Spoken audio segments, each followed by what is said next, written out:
세계 4위의 방산 강국이란 목표를 설정한 한국이 꼭 넘어야 할 산이 있습니다. 바로 장인정신의 나라이자 무기 강국인 독일인데요. 독일은 한국의 목표인 세계 4위의 방산 수출국으로 미국, 러시아, 프랑스 그 다음 자리를 지키고 있습니다. 그러나 현재 독일의 방산업계는 불신의 아이콘으로 떠오르고 있고 한국의 방산은 신뢰의 상징으로서 대조되고 있어 그 이목을 끌고 있는데요. 현재 독일 방산업계는 불신으로 비롯된 위기 상황이라고 볼 수 있습니다. 지난 9월 19일 독일 매체 스피겔에 따르면 우크라이나가 독일산 레오파르트 전차 공여를 거절했다고 했습니다. 전쟁을 치르고 있는 우크라이나에게 있어 군사 물품 하나가 아쉬울 상황인데 왜 이런 결정을 내렸던 것일까요? 스피겔의 정보에 따르면 레오파르트 전차가 매우 심각한 결함들을 가지고 있었기 때문입니다. 지난 3월 독일은 100대 이상의 구형 레오파르트 1A5 전차를 우크라이나에 인도할 것이라고 했습니다. 당시만 해도 우크라이나는 독일의 이러한 지원에 매우 감사를 표한다며 독일을 띄워주기 바빴었는데요. 그러나 현재는 사용하지도 못할 전차를 보내주었다며 우크라이나에서는 물론 독일 내에서도 정비가 불가능한 사실상 고철 덩어리를 보내면서 무기 지원을 했다는 인정만 받으려 했다는 비판까지 나오고 있는 상황입니다. 스피겔의 이러한 보도에 독일 국방부는 정확한 답변을 내진 못했지만 군 대변인은 인력과 예비 부품의 가용성 제한으로 인해 공여의 지연이 발생할 수 있음을 인정하였습니다. 아무리 레오파르트 1A5가 운용된 지 수십 년이 지난 구형 전차라 해도 현재 우크라이나 상황에서는 어찌됐든 뭐라도 굴러가는 전차 하나가 아쉬울 상황일 텐데 매우 이해한 결정이긴 합니다. 굳이 사용하지 않더라도 게파르트 유지 보수를 위한 부품 공급 용도로도 사용이 가능할 텐데 말이죠. 즉 이로 인해 알 수 있는 건 레오파르트 1A5 전차는 기동이 불가능할 정도로 심각한 마모 상태에 놓여있고 심지어 수리할 예비 부품조차 조달하지 못하고 있었다는 것을 알 수 있습니다. 사실 이러한 결함들은 전차 자체의 성능이나 사용 연한에 따른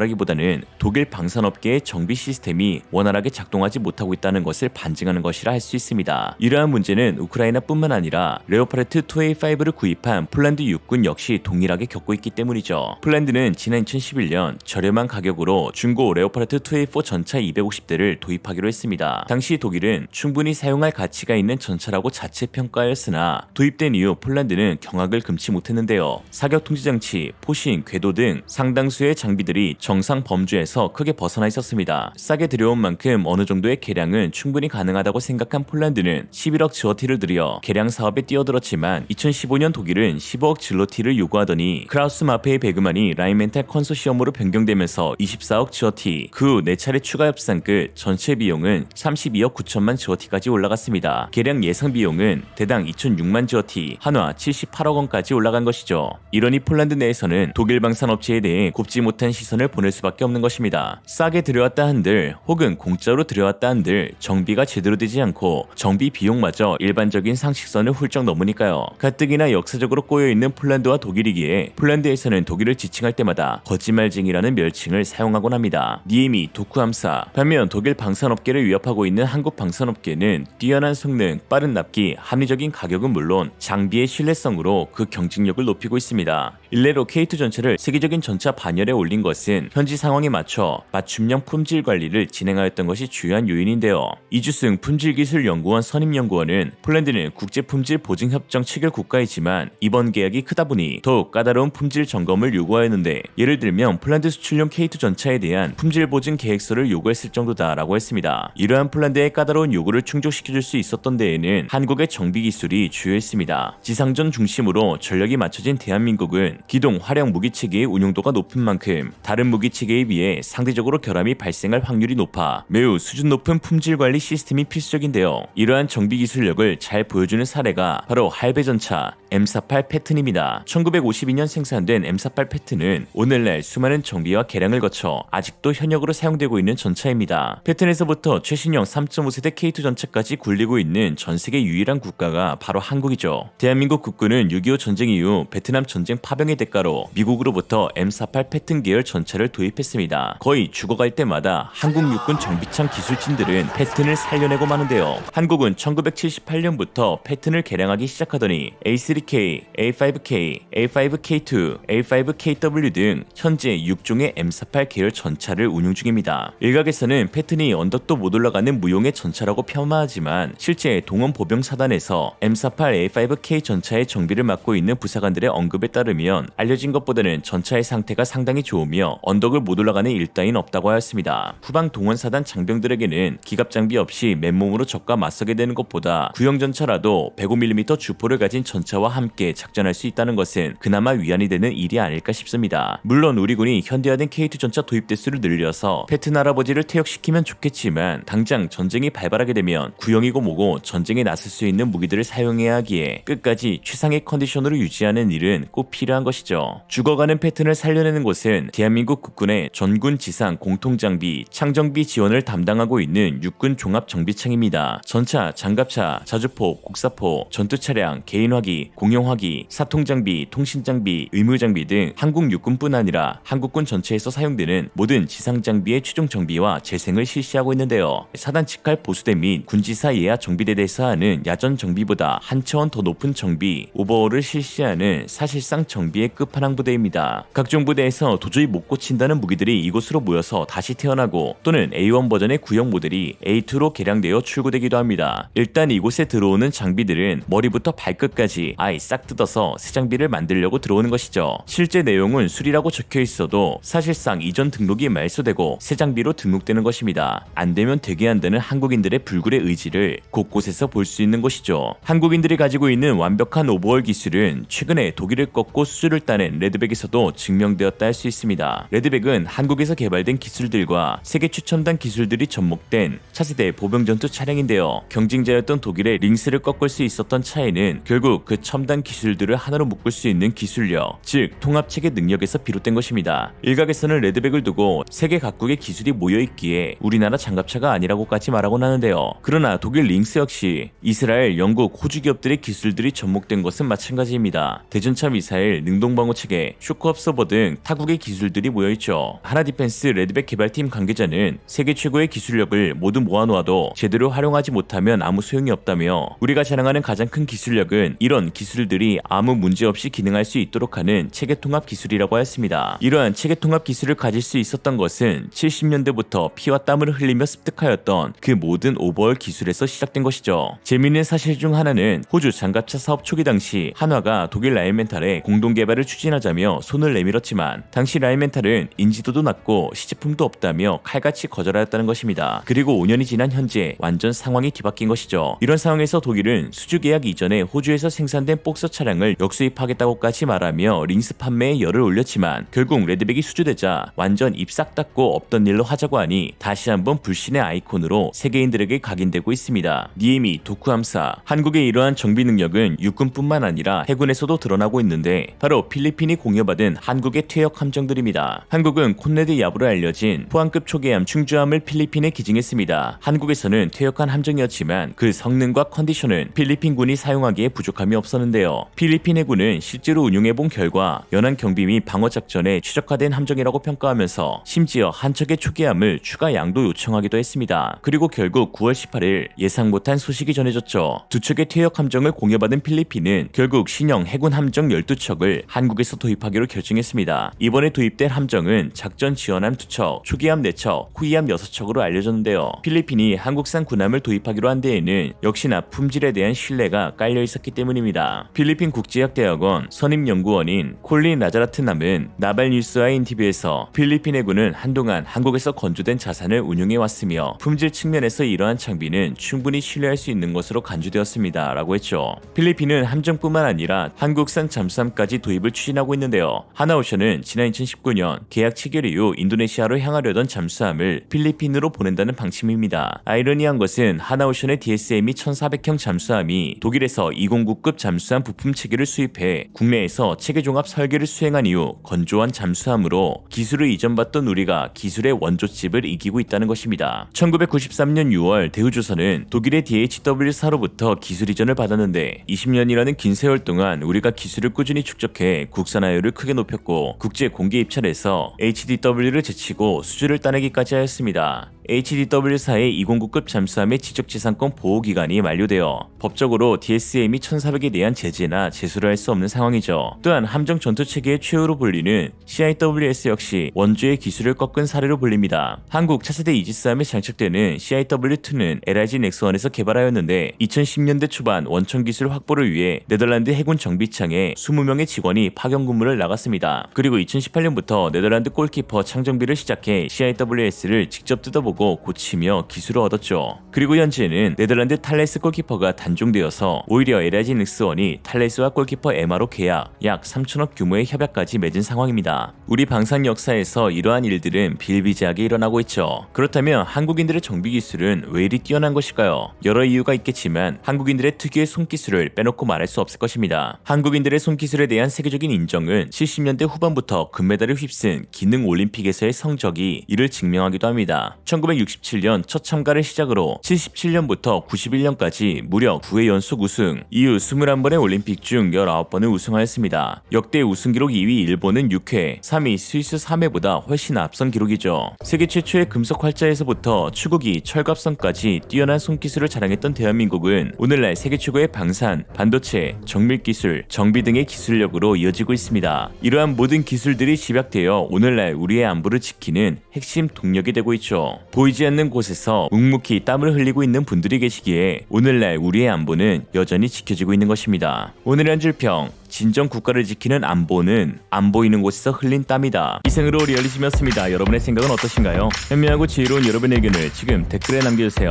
감사합니다.